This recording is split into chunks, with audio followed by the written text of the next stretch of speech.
Buenas noches. En primer lugar, felicito a los organizadores porque han logrado tanta presencia. Y los felicito a ustedes también porque significa que tienen interés del sector textil. Hola, hola. El sector textil es un sector muy importante para el Perú y especialmente la cadena textil. Y un eslabón de la cadena textil es la fase húmeda. Nosotros trataremos más de la fase húmeda en este caso, que es la más sacrificada, el eslabón más sacrificado, el que da menos satisfacciones a nivel general, pero da más satisfacciones a nivel personal. Pide mucho trabajo, por lo tanto, si son flojos, no vayan al sector textil, a fase húmeda, porque requiere dedicación, ¿ya? Prácticamente, y mucha dedicación, si no, no se logra nada. Además, necesita estudio constante para estar al día con las innovaciones. Se habla tanto de innovaciones, pero la innovación viene con los estudios, ¿ya? Entonces, automáticamente uno está preparado y ya sabe cómo innovar. No queda solamente la palabra como tal y nada más. ¿No me dan el...? Sí, gracias. El tema de hoy día es ecología con enzimas. Se habla mucho de la ecología, no se habla mucho de las enzimas.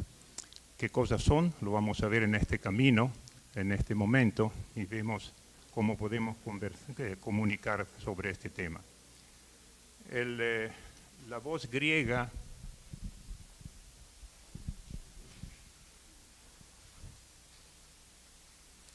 perdón, un segundo de pausa.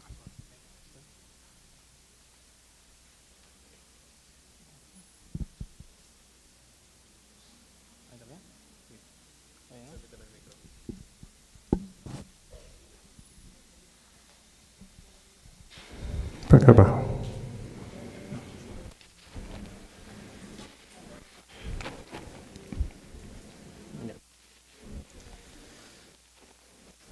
A ver si se podrá regular, de repente está bien. ¿Demasiado fuerte? No. Sí, demasiado fuerte. Para que no... Bueno, no he dicho nada. Lo que pasa del audio para que puedas reproducir un reproductor multimedia, por ahora no lo tenemos. Bueno, vamos a ver cómo podemos hacer. Repitiendo entonces, la voz griega oikos significa casa y lugar para vivir.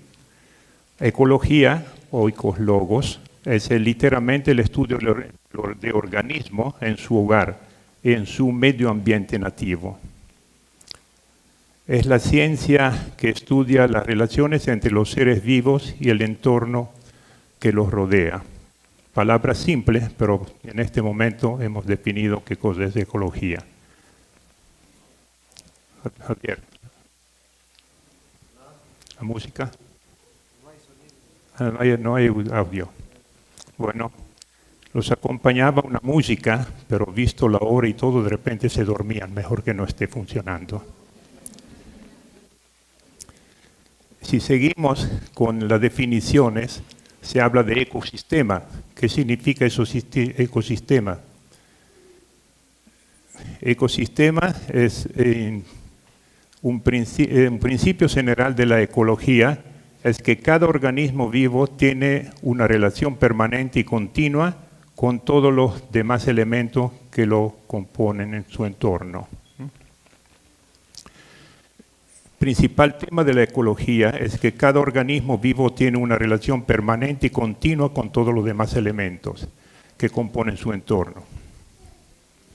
La suma total de la interacción de los organismos vivos y su medio no viviente en una zona se denomina ecosistemas. Palabra simple, pero está, espero, más clara.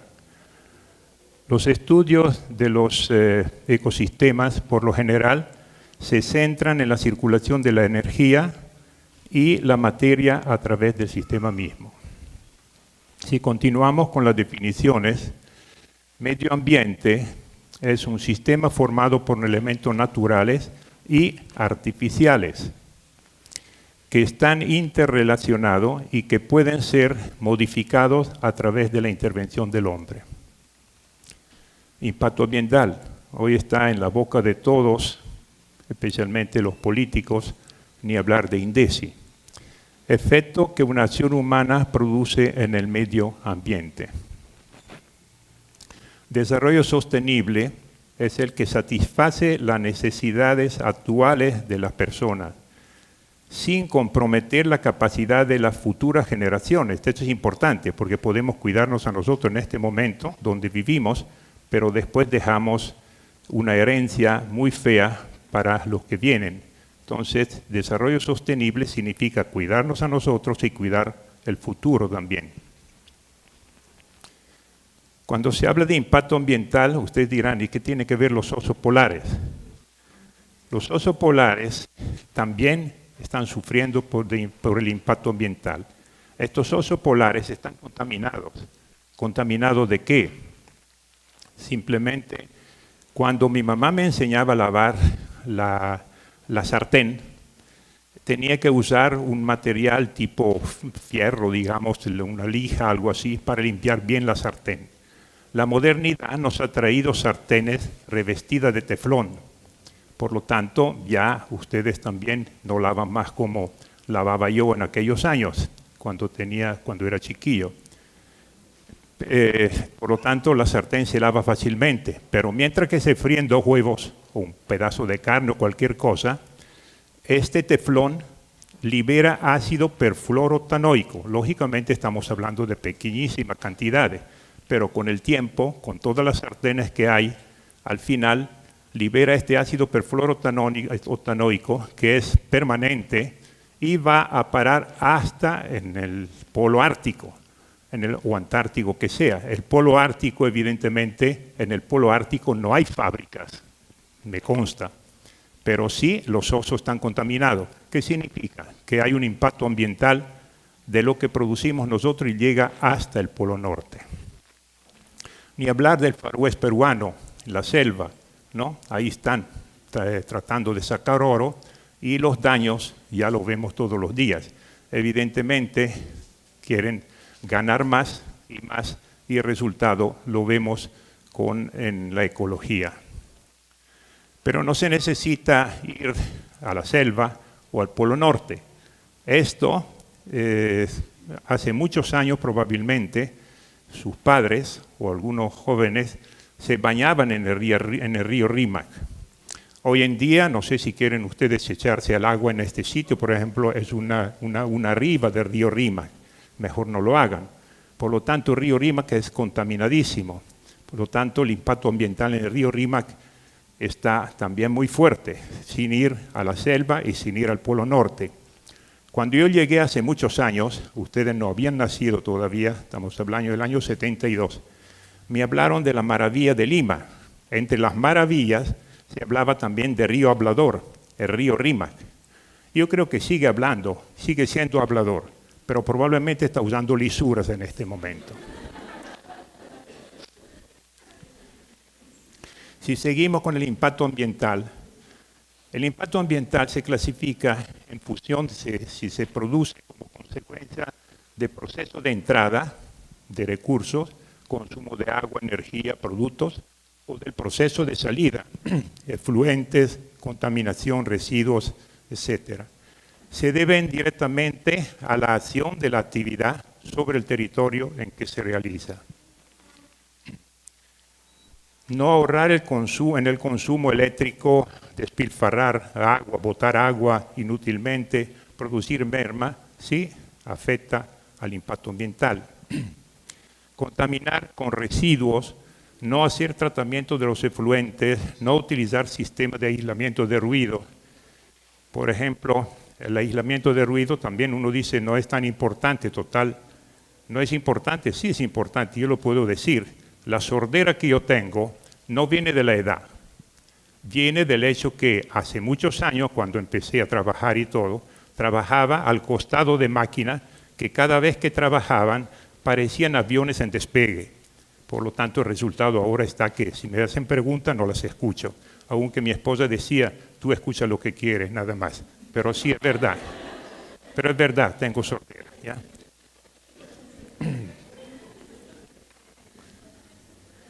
Ahora, no hacer tratamiento, decíamos, no utilizar sistemas de aislamiento de ruido y utilizar producto contaminante o tóxico, evidentemente es un problema para impacto ambiental. Si hablamos del sector textil, realmente no tiene un impacto muy fuerte ambiental, a menos que no se traten los efluentes, que es el punto débil del textil, sino la fase húmeda. Si no se tratan los efluentes, evidentemente tenemos un impacto ambiental bastante fuerte. Pero si tratamos como debería ser los efluentes, ¿qué otro impacto ambiental hay en el textil? Eventualmente construir un edificio donde antes había un área verde, esto sí es un impacto ambiental también, pero de todas maneras no hay más daño, ¿no? ¿Dónde se produce el impacto ambiental? Si ustedes miran, hay energía, enzimas, porque es el tema que lo tratamos, sales, auxiliares, reductores, productos, colorantes, suavizantes. Todos estos elementos, y más todavía, no los he nombrado todos porque el tiempo es corto, van al proceso. Y este proceso necesita agua, necesita petróleo. ¿A cambio qué nos da el proceso? Nos da efluentes, nos da residuos sólidos, nos da gases, nos da algo más que ustedes ven y yo no veo, emisiones atmosféricas, pero nos da esto, pero por lo menos nos da algo bueno, ¿no es cierto?, que son las prendas. Pero gracias a las prendas tenemos toda esta contaminación. Esto es impacto ambiental. Perdón. A ver. ¿Ahora sí? Bueno. ¿Cómo se optimiza? No con esta forma, ¿no?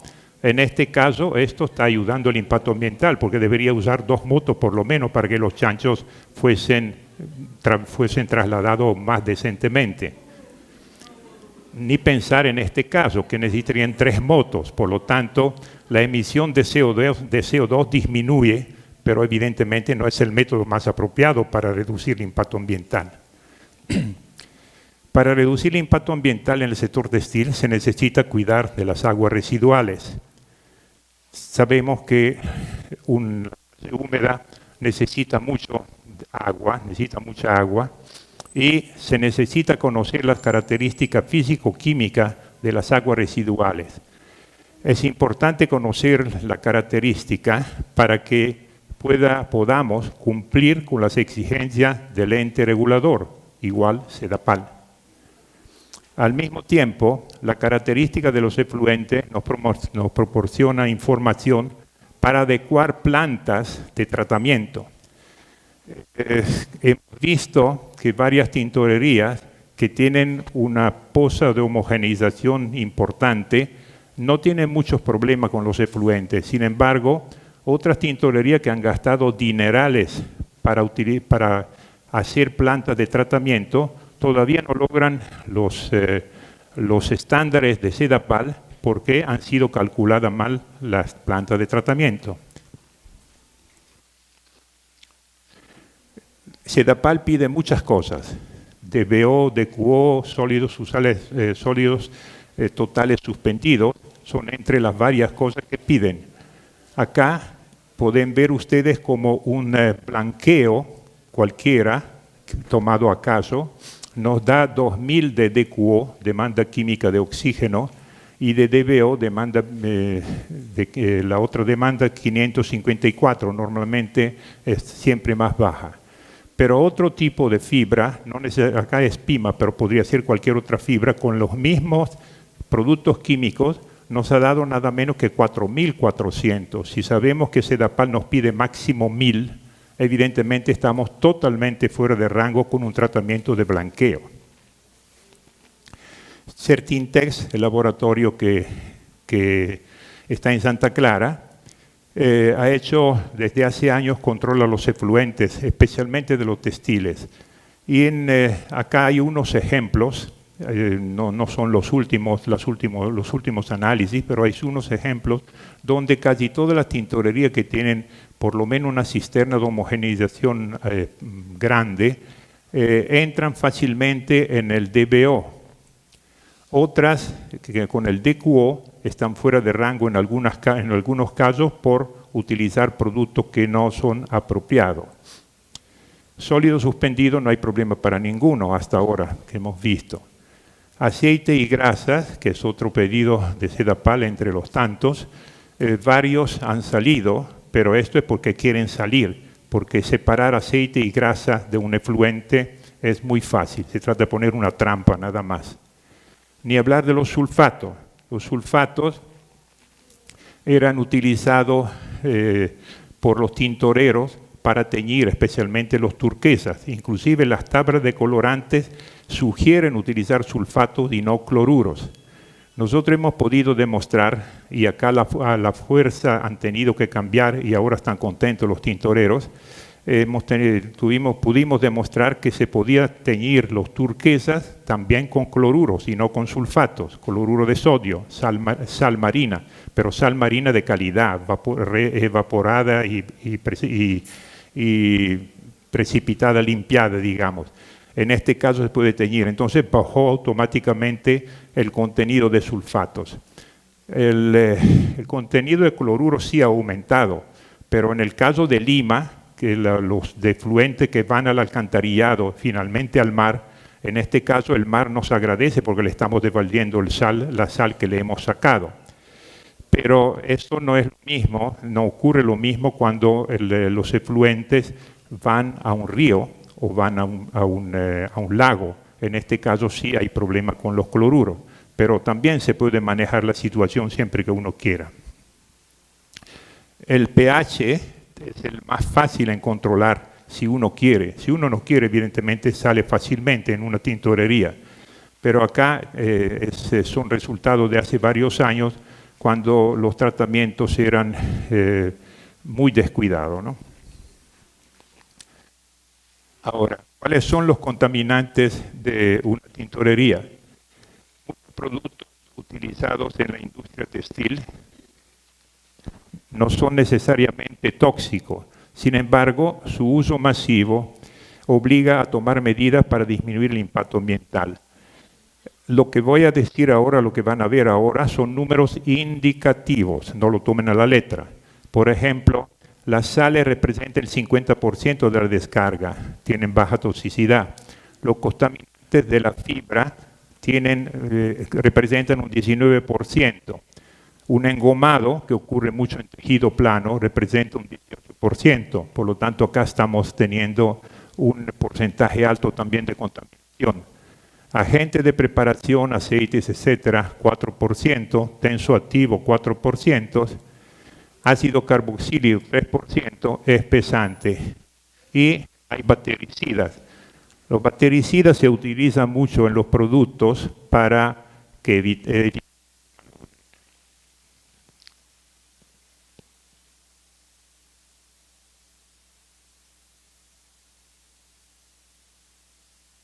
este micrófono. A ver. Allá. A ver, ya. Si hablamos de los bactericidas, más allá pueden tener los productos. Hoy en día, las prendas modernas quieren un acabado bactericida. Por lo tanto, finalmente algo va a parar también en el desagüe. Los bactericidas que se usaban y que se usan son, por ejemplo, a base de plata, entre otras cosas. Es nano, ¿no? Y ahora no se puede usar más porque ya se dice que la plata nano que está metido en la prenda, contacto con la piel, contamina. Por lo tanto, ya también se usa triclosan. Triclosan es un producto natural, viene de animal, digamos, y es un fungicida, bactericida muy potente, muy bueno. Pero hace años ya se decía, cuidado que es difícil evacuar o eliminarlo cuando entra a los efluentes. Hoy en día Estados Unidos ya ha prohibido su utilización. Sin embargo, si ustedes se lavan los dientes todos los días, igual están usando triclosan, porque la mayoría de la pasta de dientes tienen triclosan como bactericida. Ahora, como siempre en la vida, hay que escoger entre los dos males, y se escoge siempre el menor. ¿Cuál es el menor? Usar este bactericida que es dañino en teoría, aunque sea en pequeñas cantidades, o eventualmente tener los dientes como este señor, ¿ya? Escojan ustedes, a ustedes la solución, para ustedes la solución.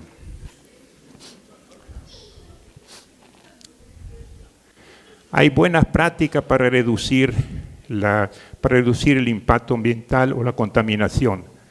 Son las más difíciles de aplicar, porque cada uno quiere hacer lo que quiere. Por ejemplo, hay que educar a los trabajadores y a los operadores. Hay que mantener las máquinas. Trampas que no trabajan bien significa gasto de energía inútil. Filtros, aislamientos. He visto en varias fábricas que la tubería de vapor no tiene aislamiento, por lo tanto se calienta el aire, pero se desperdicia energía. Conocimiento de los productos. Pocos son los tintoreros que se dedican a conocer los productos que usan, en qué afectan o en qué pueden interferir con el VOD-COD o qué biodegradabilidad tienen. Reducción del consumo de productos. Lo más común es decir, se pone 1 gramo litro en este proceso. No, pero pone 1,5 por si acaso. Ya. Este medio por si acaso es una contaminación por gusto. Dosificación automática. Cuando hablamos de una dosificación automática se supone que todo ocurra bien, todo funcione bien. La máquina manda medio kilo porque medio kilo hay que usar, entonces con esto significa cuidar el medio ambiente. Procedimiento para minimizar el consumo de agua. Además de ahorrar agua, se facilitan luego los tratamientos. Cuando hablamos de dosificación automática, son pocas las fábricas que la tienen. La mayoría tienen su almacenero, que lógicamente no es un farmacéutico. Por no ser farmacéutico, en las mejores familias, ¿qué ocurre? Va con una jarra al tacho, lejos 10, 15 metros, saca el producto, lo pesa y le sobra algo. ¿Y ustedes creen que regresan? No regresa, o lo echa o lo echa. Entonces, esto es también contaminación ambiental. Utilizar máquinas de baja relación de baño. Esto significa utilizar menos agua, pero a mí no me interesa tanto la relación de baño de cada máquina. Me interesa más ver cuánto un proceso me consume de agua por cada kilo. Por lo tanto, siempre atacamos, cuando nosotros tenemos que dar sugerencias, siempre atacamos el proceso más que la máquina. La máquina está, ya no la va a botar nadie. Entonces vamos a ajustar el proceso para ahorrar agua y energía. Disminuir los reprocesos. En tintorería no existe defecto cero. Ya lo he dicho varias veces, no me canso de repetirlo. En tintorería siempre hay defectos. Lo que importa es que los defectos no sean repetibles. Si son repetibles es porque ahí el jefe o el tintorero no está funcionando. Pero si todos los días hay defectos diferentes, sí es lo que ocurre en la tintorería o en la fase húmeda. Sí es el reto que tiene cada gerente de tintorería o cada tintorero. La mayoría de los dueños o gerentes que son buenos financieros, pero de técnica prefiero no hablar, aunque después se quejen de mí, lo saben porque siempre lo he dicho esto, siempre se quejan de los reprocesos en tintorería. En tintorería no existe defecto cero. Entonces digo, ustedes se quejan de los reprocesos, pero ¿cuál es el porcentaje de reproceso? Si estamos hablando de un porcentaje muy alto, evidentemente vamos a ver qué está haciendo el tintorero. Pero si hablamos de un porcentaje razonable, todo relativo a lo razonable, ¿por qué no pueden aceptarlo? Usted tiene hilandería, le dije hace poco a un gerente. Usted tiene hilandería. En hilandería hay merma en el batán, merma en la carda, merma en la reunidora, merma en la peñadora, merma en la mechera, merma en la continua, merma en el enconado. ¿Y esto qué cosa es? Lo llaman merma, pero corresponde a un reproceso de tintorería, pues, es la falla de tintorería. ¿Y por qué ahí lo aceptan y tienen que crucificar al tintorero en la mayoría de los casos? De todas maneras, si el porcentaje de reproceso es muy alto, evidentemente es un impacto, va contra el impacto ambiental. Disminuir los lavados de máquina, ahí también tenemos los varios de logística o vendedores, no, yo quiero ahorita esto, acaban de teñir un negro, entran con un blanco, claro que hay que lavar la máquina, pero es por gusto, no por gusto, para limpiarla, pero si se puede evitar, se evita de contaminar el ambiente, de perder tiempo, de perder energía, de perder productos químicos. Esto es una buena práctica, tratar de evitar esto. Utilizar proceso de secado, otro de los errores garrafales. Se aumenta la temperatura de secado porque así seca más rápido. No es verdad. Seca cuando hay mucha ventilación. Ustedes prueben una prenda, póngala en el sol donde no haya nada de ventilación. Y la misma prenda, otra prenda igual, la ponen en un lugar sin sol donde haya ventilación. Ustedes van a ver que esto que tiene ventilación seca más rápido. Entonces no es la temperatura que manda el secado. Por lo tanto, si en vez de secar a 150 grados, seco a 130, evidentemente ahorro energía. Y he logrado lo mismo, hasta mejor resultado porque el material sale menos seco. Otra vez.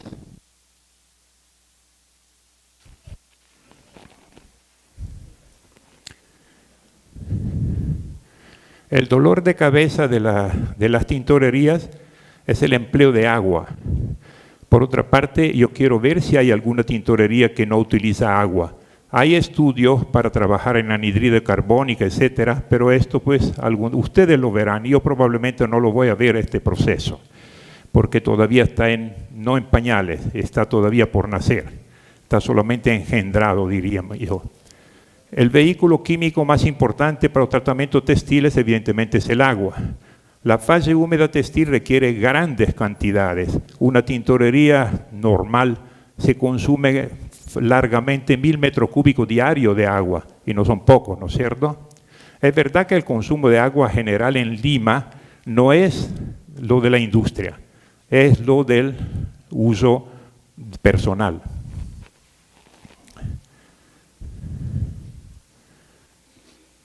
Se utilizan máquinas de baños, de reducción de baño corto, reducción de los ciclos de trabajo, que es lo más importante. Se utilizan equipos tecnológicamente avanzados para recuperar energía. La cantidad de agua son las que afectan lógicamente el tratamiento posterior. Y la calidad del agua influye en la calidad de los procesos. Finalmente llegamos a las enzimas, ¿no? Disculpen si alguna vez voy a hablar de los enzimas. En mi tierra se habla de los enzimas, acá se dice las enzimas, así que me sale el indio cada cuanto y probablemente le diga los enzimas en vez de las enzimas. Pero estamos hablando de lo mismo, por si acaso. No son bichos, ¿no? Tampoco este tipo de bichos. ¿Qué cosas son entonces? Vamos a ver la definición de las enzimas. Las enzimas son catalizadores sustancialmente potentísimos y eficaces. Químicamente son proteínas. Una proteína es un conjunto de aminoácidos. Estas reacciones se definen no reacciones químicas, sino reacciones enzimáticas. No son virus, no son bacterias, como ven ahí la foto. No lo son. Son, como dicho, proteínas muy difundidas en la naturaleza. Las células son las que producen las enzimas, pero las enzimas no se pueden reproducir. Son biodegradables, no requieren maquinarias nuevas, se necesitan solamente, pueden utilizar todas las máquinas de los procesos convencionales, por lo tanto no hay un mayor gasto, no hay una inversión adicional. Reducen costos de productos químicos, energía, agua y tratamiento de efluente. Por lo tanto, estamos hablando de ecología. Cuando se habla de proteínas, se habla pues de comida, ¿no es cierto? Eso es lo que, si hay algunos que les gusta más, cuando ve comida ya le da hambre. Pero que no se le ocurra a esta persona que le da hambre a cada rato, que no se le ocurra cuando llega un recipiente con proteínas, que son las enzimas, para echar al baño y decir, ya son proteínas, me tomo algo. no son apropiadas para comer. Las proteínas, hemos dicho, son conjuntos de diferentes aminoácidos. Y si ustedes ven la estructura del aminoácido, sustancialmente tiene un grupo amínico NH2, un grupo ácido COH, y después varía el aminoácido en función de la cadena o el radical. De acuerdo al tipo de radical, nos da un aminoácido diferente. Con la diferente composición de los aminoácidos tengo proteínas diferentes. Para entender algo de las proteínas, vamos a hablar primero del microscopio electrónico, o tuvimos que hablar del microscopio electrónico. Erróneamente, algunas personas dicen que tienen microscopio electrónico. ¿Qué cosa es el microscopio electrónico de esta persona? Es un microscopio óptico al cual le han puesto una cámara y luego por un software se ve en una pantalla la foto. El microscopio electrónico no es óptico, dispara electrones sobre una muestra revestida de oro, porque no es conductiva, normalmente la textil, refleja electrones, son leídos y transformados por el software en imágenes, en fotos, blanco y negro. Acá vemos un Aspergillus niger. Acá tenemos que se ha inoculado sobre un sustrato de poliéster. Después de un poco rato, ya manda sus tentáculos, hifa. Al poco rato continúa ampliando y sigue ampliando. Y si se fijan, a las 72 horas ha tapado la superficie. El Aspergillus niger es el que produce montones de tipos de enzimas. Por eso la biogenética es la que transforma o modifica este Aspergillus para que dé diferentes tipos de enzimas. Y no es el único que puede dar enzimas. Hay infinidades de hongos y bacterias que pueden dar todo esto. ¿Dónde se utilizan las enzimas? Ustedes dirán, ¿solo en el textil? No. Los alimentos, la galleta y enzimas. Alimentos para animales. ¿Por qué creen ustedes que el ganado come celulosa y la digiere? Porque adentro tiene en su estómago enzima celulasa y lógicamente ayuda a digerirlo. Papel, cerveza. A ver, ¿quién no le gusta cerveza? Y realmente acá la cantidad de enzima es abismal por la cantidad de cerveza que tomamos. Está en los detergentes modernos que no usan más tanto fosfato, tanto álcali o qué, simplemente tienen adentro enzima lipasa para quitar la grasa de la suciedad. Tiene adentro diferentes tipos de enzimas para que haya una limpieza de la prenda, más fácil. Cuero, pan, almidón. A nosotros nos interesan los textiles y de esto vamos a hablar ahora.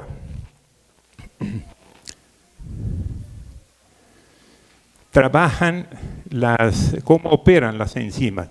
Trabajan sobre un sustrato del cual son muy selectivas. Eso lo vamos a retomar este tema. Transforman este sustrato en un producto de molécula diferente, la degradan finalmente. Tienen complementariedad geométrica, por lo tanto tiene que encajar perfectamente. Si no encaja perfectamente, esta enzima no trabaja con estos sustratos. Por eso lo vamos a ver más adelante. Una amilasa trabaja sobre el algodón, pero no ataca mínimamente la célula, el algodón, trabaja sobre el almidón. La amilasa trabaja sobre el almidón y no ataca mínimamente el algodón. Si se incrementa la temperatura, aumenta la actividad de la enzima hasta cierto punto, porque si no superamos esta temperatura, ya estamos, yo digo impropiamente, matando la enzima. No lo estamos matando porque él no tiene vida, pero para dejarme entender, siempre digo, cuidado que es un bicho viviente, lo cual no es verdad. Esto para los tintoreros que no entienden mucho, que no quieren entender mucho, y lo matas si sales del rango de temperatura, pH, etc. Son catalizadores que disminuyen la energía de activación y aceleran millones de veces la reacción. Las enzimas se consumen durante la reacción, no se consumen durante la reacción. Por lo tanto, si uno no la neutraliza o no la elimina al final del proceso, ellas continúan trabajando. Tienen todo el tiempo que quieren Es importante cuidar la condición de almacenamiento porque si están almacenadas en temperatura fuera de rango, evidentemente se malogran, se destruyen, la matamos impropiamente hablando. Para textiles tenemos la milasa, que nació en el 1952. Cuando hice mis primeras prácticas en el 58, 59, ya ustedes están sacando la chismosa, ahora están sacando mi edad, pero en el 58 eran los primeros años que se estaba usando amilasa. Era muy bonito porque era un olor muy particular y daba gusto trabajar. Pero necesitamos más de 30 años para que desarrollaran para la industria textil también la proteasa. Y después, como toda invención, tiene un despegue, digamos, geométrico, y por eso que al poco rato nacen todas las otras enzimas que son para uso textil. Lógicamente no son las únicas enzimas que hay en el mundo. La usaremos para la lana, la usaremos para la alpaca. Esta estaba lista para el desfile, pero había otra, estaba también la competencia, ya que las mujeres acá se utiliza para la seda. El gusano de seda emite un filamento. Si ustedes ven ahí, es un filamento compuesto de 2 filamentos, pero amarrado por sericina. El enzima apropiado, proteasa, destruye la sericina y libera los 2 filamentos. También ahí en el sector textil se usa. Algodón o fibras celulósicas como modal, viscosa, tencel, son los que también trabajan como el algodón. Por lo tanto, hablamos solo del algodón, además porque estamos en Lima y no en Arequipa. El algodón, la enzima, se usa en la fase húmeda del algodón. ¿Qué pasos hay? El gaseado, honestamente no es de la fase húmeda porque se usa gas, pero se encarga casi siempre, en la mayoría de las tintorerías, se encarga casi siempre a las tintorerías el gaseado, por lo tanto lo he incluido acá, quién sabe impropiamente. Hay desengomado, descrudado, mercerizado. Ahí no se utilizan enzimas porque tenemos soda 30 Bomé y quiero ver qué bicho puede aguantar 30 Bomé de soda cáustica. Además no hace falta. Biopulido o antipeeling, como lo llamamos, blanqueo, eliminación de peróxido. En el teñido también van las enzimas. En el estampado no hace falta y en el acabado tampoco. Si se dan cuenta, fíjense de las varias operaciones que se hacen en algodón en la fase húmeda, prácticamente casi todas utilizan enzimas, si es que uno quiere, porque todavía hay algunos tintoreros que se resisten y no aplican esta tecnología.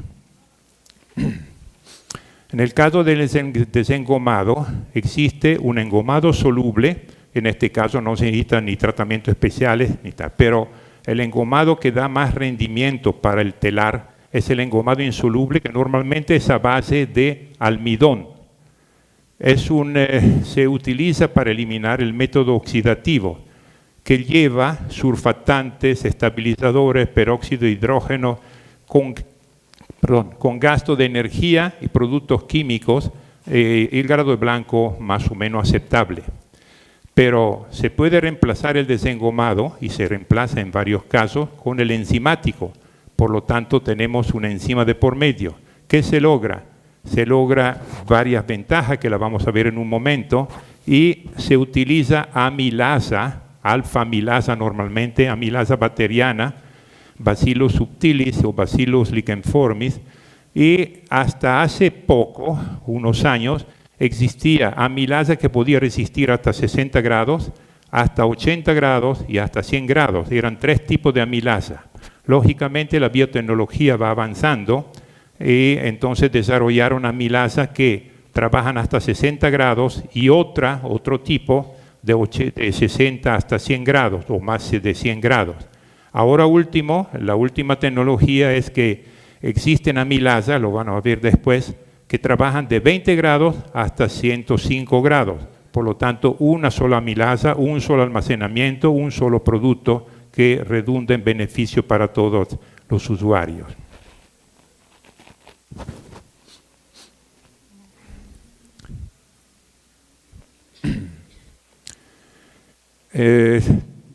Cuando se engoma o se pone el engomado al tejido o al hilo, digamos, se engoma a base de almidón, pero hay varios productos que se echan. Entre los varios productos también puede ser sustancia grasa como suavizante. Por eso que se hace mezcla de amilasa con lipasa, mezcla de amilasa con celulasa para lograr un solo proceso y destruir los productos complementarios al mismo tiempo.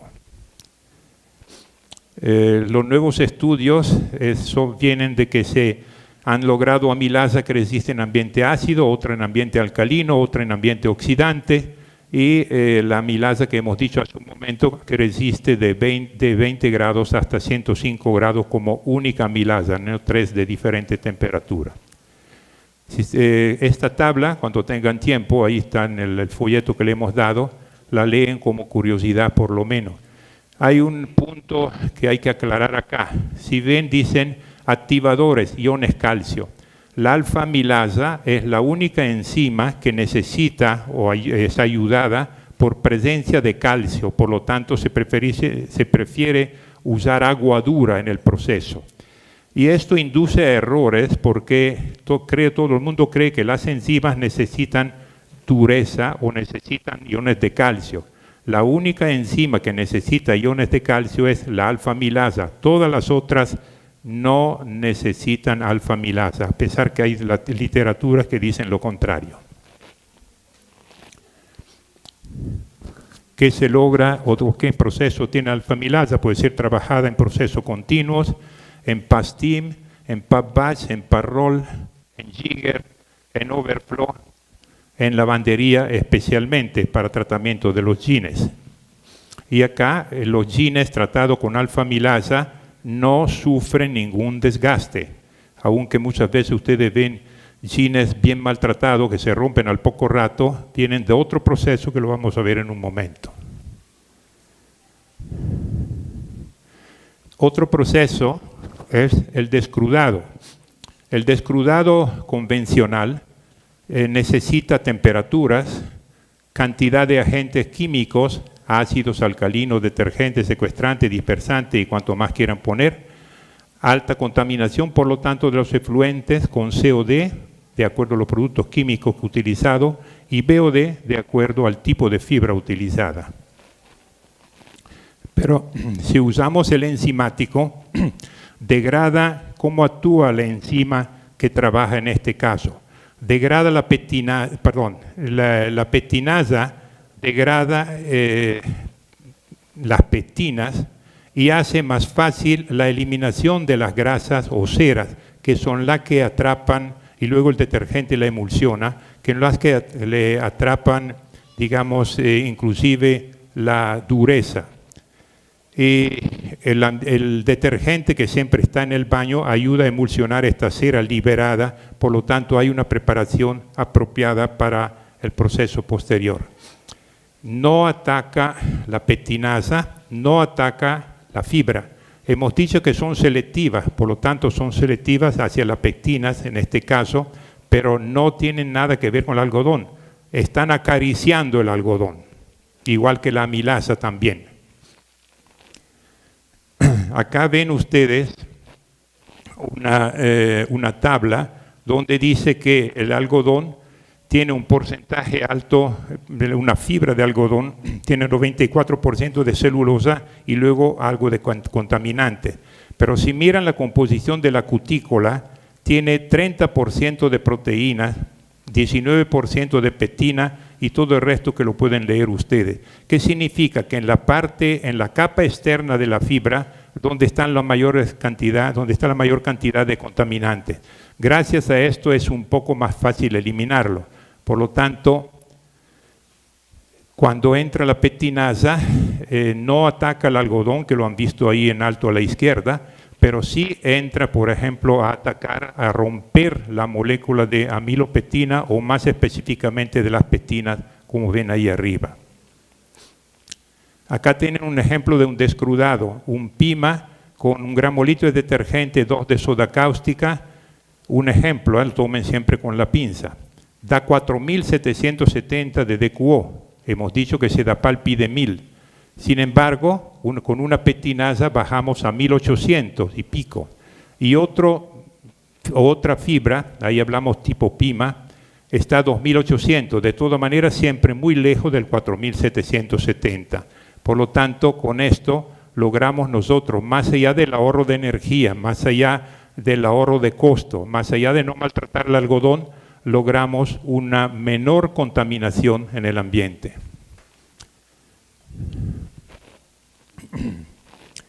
Esto ya prácticamente lo hemos dicho.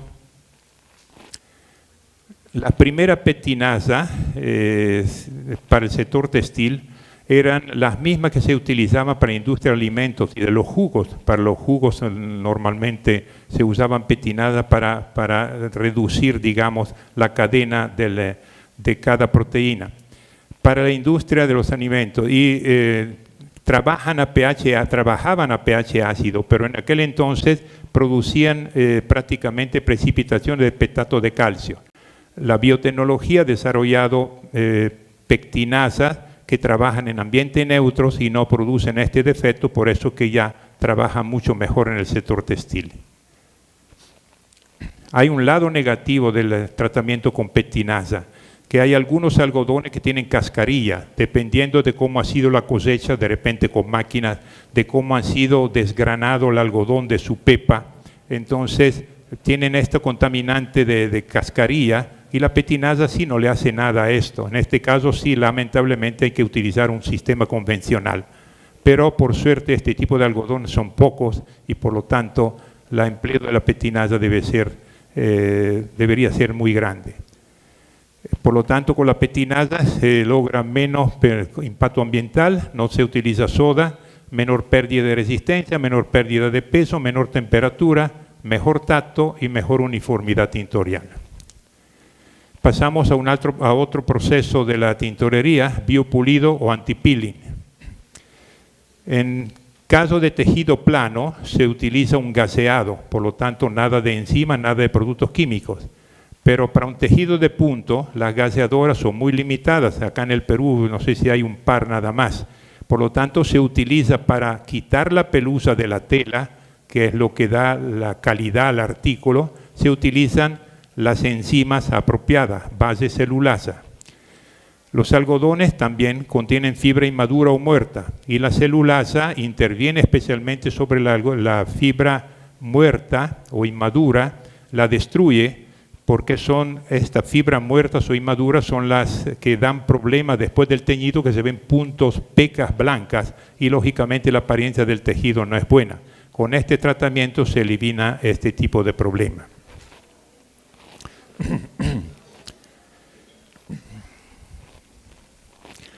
Otra ventaja que dan es que una vez que se ha hecho el anti-peeling, el efecto peeling posterior de la prenda, estas pelotitas que se forman con el uso, disminuyen. Y el tacto también es diferente, un tacto más agradable, por lo tanto hay bastante ventaja. El biopulido con celulasa está hecho con celulasas de 6-7 actividades. Es un conjunto de celulasas, no es una sola. Pero las más importantes son la endoglucanasa, que ataca la parte amorfa de la fibra, rompe, entra, destruye la parte de amorfa y me destruye la fibra. La celobiohidrolasa o exocelulasa ataca el externo, la parte extrema de la fibra, y entonces produce menos pelusa y no es así de agresiva, trabaja también a otro pH. Muchas veces al laboratorio llegan pedidos de clientes que dicen: quiero saber si han utilizado un Pima o si han utilizado un algodón más barato. Nosotros hacemos el análisis decimos tiene 22, 23 milímetros de fibra. El cliente salta hasta el techo y dice: no, me han vendido Pima es 32, 36 milímetros. Bueno, la primera pregunta que hacemos: ¿han hecho anti-peeling? Sí, allá. Haciendo anti-peeling, cuando no se cuida el proceso, la fibra se va acortando. Por lo tanto, no se puede decir si era verdad o no que se ha utilizado una fibra de fibra larga, tipo el Pima. La acción sinérgica de estas enzimas, digamos, son las que producen un efecto antipeeling, y este efecto antipeeling sirve especialmente para la viscosa, no sirve tanto para el tencel y estas fibras artificiales, glucosídicas, tipo celulósica también, pero que son más cristalinas, por lo tanto es más difícil que entre a trabajar la celulasa. Las celulasas biodegradan la celulosa, por lo tanto hay que cuidar mucho el proceso, porque es un proceso ecológico, no contamina tanto como cualquier otro tipo de proceso, pero si uno se descuida, al final la prenda o la tela no sirve ni para trapo, para piso, porque ya está destruida. Muchas veces vienen y nos enseñan los jeans completamente destruidos. Ocurre que han exagerado con el antipeeling, o si no, no han enjuagado. Y entonces la enzima ha continuado a trabajar, de repente un fin de semana, ahí se quedó, quisieron escaparse rápido para ir a pasear, y resultado, la enzima siguió trabajando y siguió recortando la fibra hasta que pues este jean no servía para nada. Por si acaso, los jeans que usan ciertas chicas con la rotura acá adelante en la rodilla, ¿no?, tan de moda especialmente en Europa, como si no hubiese nada para enseñar mejor la mujer.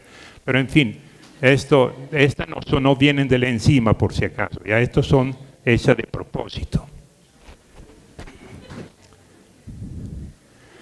Se usa mucho el stonewash para lograr efectos moda en los jeans. El biopolis o defibrilación antes o después del teñido también. Eliminación de fibra muerta, ya lo hemos dicho. Mejoras en el estampado también, porque se prepara mejor al no tener tanta pelusía, el estampado penetra mejor y sale más nítido. Es importante, me estoy repitiendo también, desactivar el enzima, porque si no él sigue trabajando, lentamente pero sigue trabajando. Para que entiendan mejor, imagínense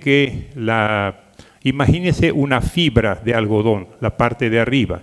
Si se miran, hay zona cristalina y zona amorfa.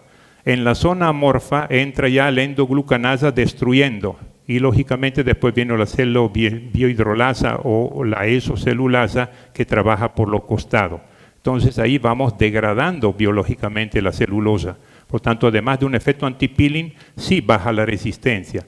Hemos hecho varios estudios enseñando cómo el porcentaje de antipeeling y el tiempo de trabajo va mermando la resistencia de la fibra. Por lo tanto, es un proceso que tiene que ser seguido al pie de la letra si no se quiere producir trapos para piso.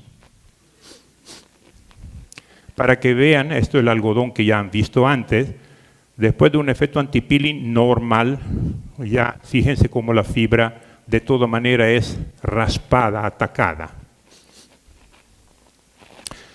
Otro proceso húmedo, blanqueo. Cuando hablamos de blanqueo, ¿por qué hacemos el blanqueo? Queremos remover los contaminantes y para lograr hidrofilidad para el teñido también. Se hace con método oxidativo. No se utiliza ya el hipoclorito porque produce AOX, tan prohibido pues para la capa de ozono. El peróxido de hidrógeno es el más utilizado en ambiente alcalino. Es indispensable para esto quelantes, estabilizadores para evitar daños catalíticos. Se usaba como quelante EDTA, que no es tóxico para los peces, sin embargo no es biodegradable y se queda tipo el ácido perfluoroutanoico, por lo tanto está prohibida su utilización también.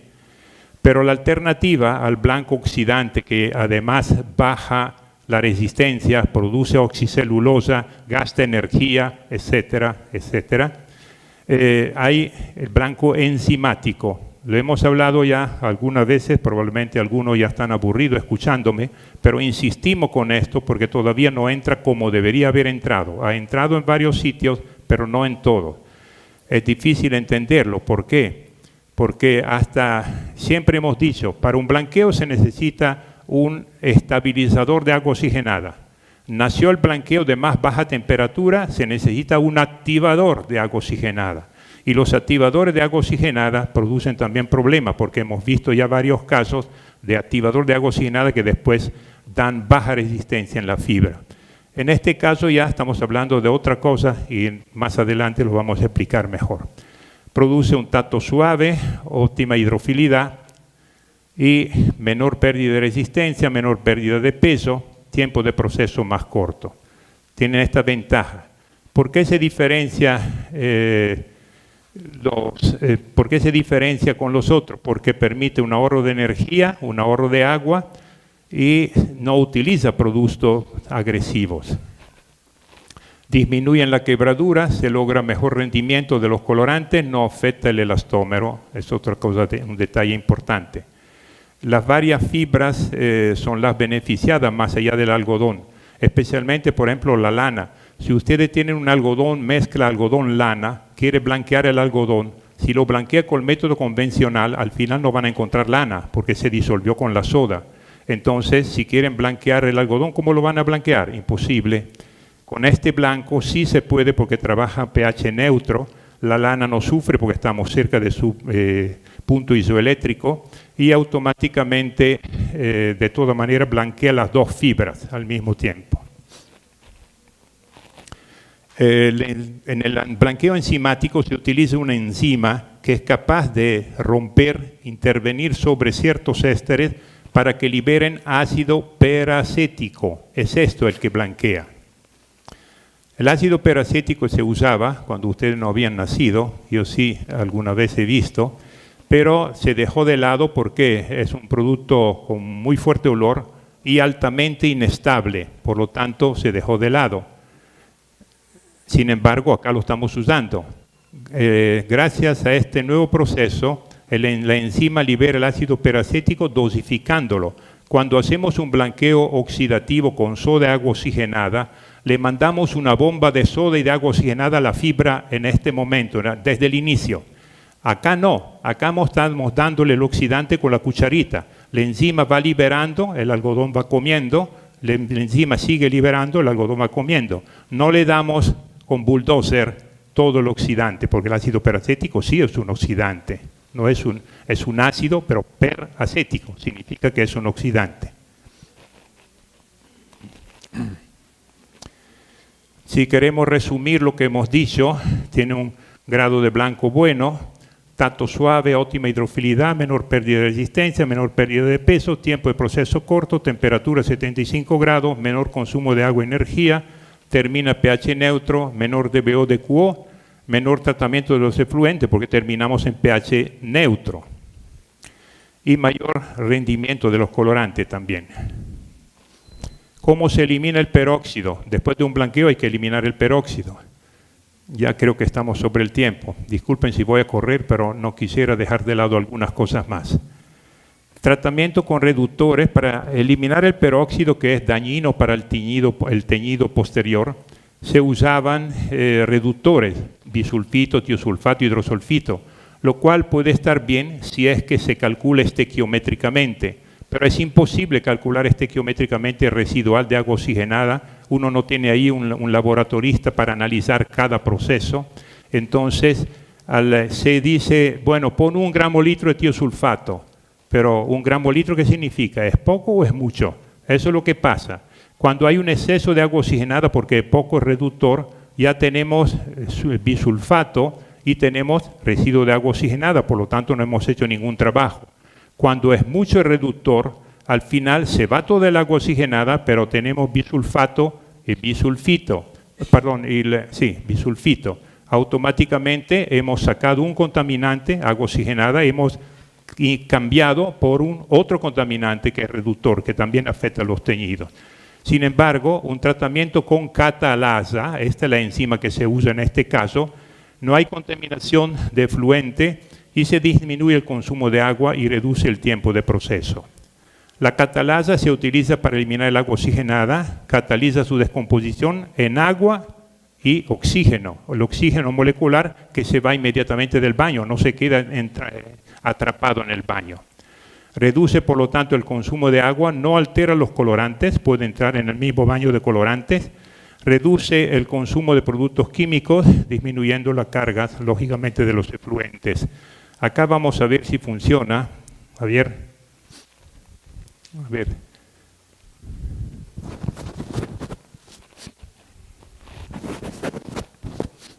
Esto es un baño de agua oxigenada.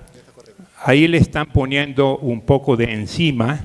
Evidentemente es 1 gramo litro de agua oxigenada. Un residual de 1 gramo litro no debería ser nunca. Pero para que vean el tipo de reacción que da. Con una simple agitación ya empieza a producir burbuja. Ya está liberando oxígeno. Continúa liberando. A ver. Continúa liberando. Y ahora no lo voy a... Así funciona. Sí, pero acá no. Acá nomás, bueno. Ya. Esa es una música que acompañaba el burbujeo, pero no lo escuchan ustedes. Se dan cuenta cómo está burbujeando, cómo es violenta la reacción, es inmediata, ¿no? Bueno, ya han visto cómo actúa la catalasa. Eso es lo que ocurre cuando uno la echa en el baño después del teñido, después del blanqueo, cómo libera el oxígeno inmediatamente y destruye completamente el agua oxigenada. Una enzima más del cual queremos hablar es la peroxidasa. Es una enzima que sirve para jabonar. Después de un teñido reactivo siempre hay residuales de colorante no fijado que hay que eliminar y son los que dan problemas de solideces. Pero hemos dicho que las enzimas son selectivas. La peroxidasa explosiona esta selectividad, exagera esta efectividad. ¿Por qué? Logra reducir o destruir unos colorantes. Por eso que no se usa prácticamente en la práctica. ¿Por qué? Si tengo que jabonar un rojo, sí está bien la peroxidasa. Un azul, no. Pero en este azul tengo también el rojo. Me elimina el rojo, pero no el azul. Entonces, prácticamente solo para conocimiento. Existe, probablemente logre la biogenética lograr la mejora de este proceso, que sería lo ideal, pero por el momento no se está utilizando. Blanqueo de yin utiliza una lacasa, un otro tipo de enzima. El blanqueo de yin se hacía con hipoclorito. Algunos lo hacen todavía, pero no es correcto. Con hipoclorito, además de bajar la resistencia del yin, destruía prácticamente el yin, especialmente en la parte de la costura. Y era el operador que decía, ya fuera, ya todavía déjalo trabajar un poco más. Era realmente casi una manualidad. Se han propuesto alternativas con reductores o algo, pero la lacasa es una enzima que trabaja bien, pero está dando un tono que todavía no entra en la moda. El día que entra en la moda sabemos que habrá que usar la lacasa al por mayor, pero por el momento no está entrando. Esa es la lacasa. Pertenece a la familia de las oxirreductasas. En el caso del índaco, logra prácticamente destruirlo. Cuando ustedes quieren bajar el índigo, tienen que dos formas.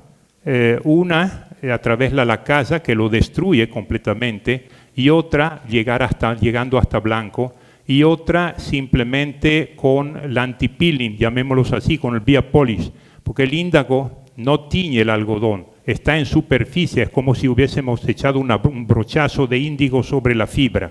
Entonces, al atacar la fibra, la celulasa, desprende parte del índigo y por eso que baja el tono del yin. Ese es el único modo para sacar, bajar el tono del yin. Reduce el manchado, blanquea, llega hasta blanquear el yin, todo blanco, y no ataca la fibra. La lacasa se utiliza especialmente en la industria de papel. En la industria textil todavía, repito, no ha entrado la moda.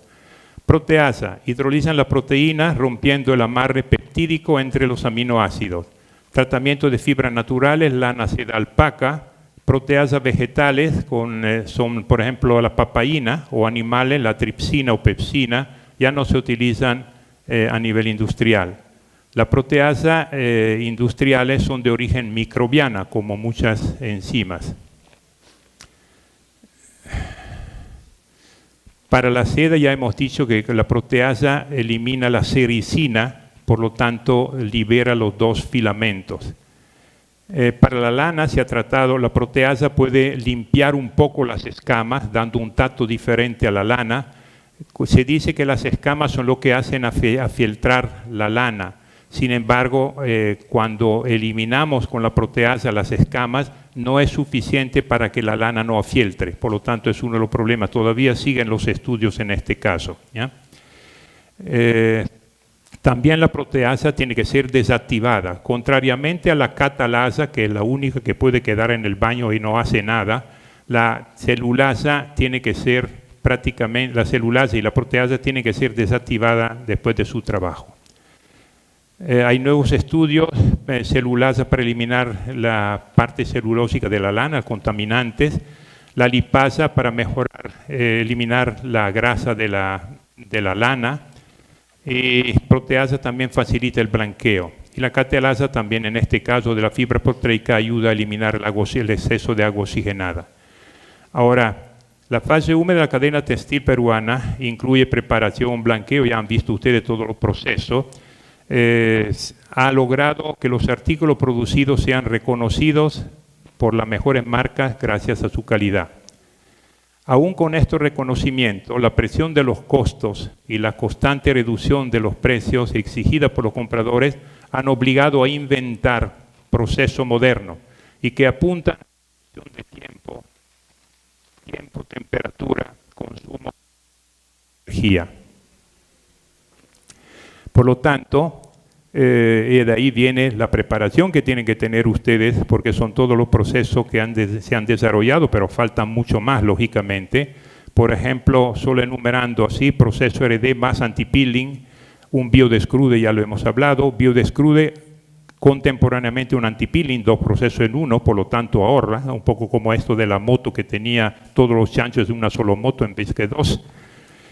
Biodescrude junto al blanqueo, más el killer del agua oxigenada, biodescrude más blanqueo más killer en el teñido, biodescrude, antipeeling más blanqueo más killer en el teñido, biodescrude, antipeeling más junto con el antipeeling y el teñido luego, blanqueo con más catalasa y antipeeling en el mismo baño de teñido, se ahorran también ahí procesos, biodescrude más antipeeling en el teñido, biodescrude, blanqueo, más killer y antipeeling en el teñido. Fíjense cómo se reducen ahí el número de lavado, el número de procesos.